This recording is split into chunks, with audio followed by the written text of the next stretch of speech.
In the midst of political chaos, Speaker Mike Johnson is pushing for a vote on a government funding bill that ties a short-term financial extension with the controversial SAVE Act, which demands proof of citizenship for voter registration.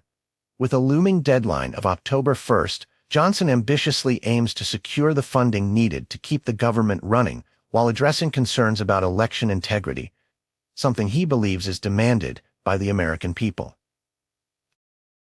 The SAVE Act has sparked heated discussions across the political spectrum. While many conservatives see it as a necessary step to safeguard elections, critics argue it's redundant, as non-citizen voting is already illegal.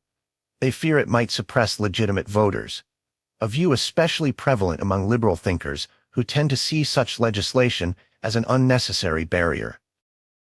Although Speaker Johnson is determined, he faces opposition from within his own party.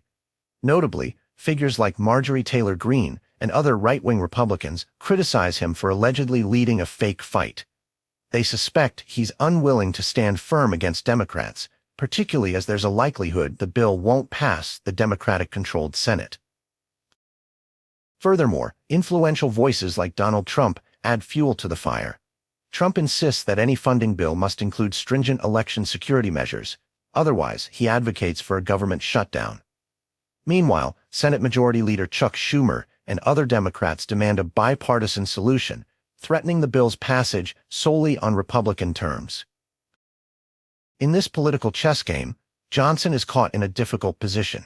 He's under pressure from hardline conservatives and influential Republicans while trying to maintain a slender majority amidst widespread Democratic opposition.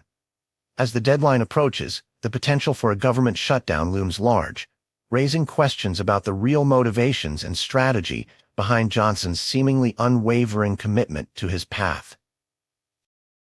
Despite Johnson's efforts, senior Republicans and even some GOP colleagues label his strategy as puzzling and maybe even politically foolish. There is growing belief that a compromise with Democrats is inevitable. In this turbulent environment, each player must consider the stakes, both in terms of government functionality and the looming shadow of electoral consequences.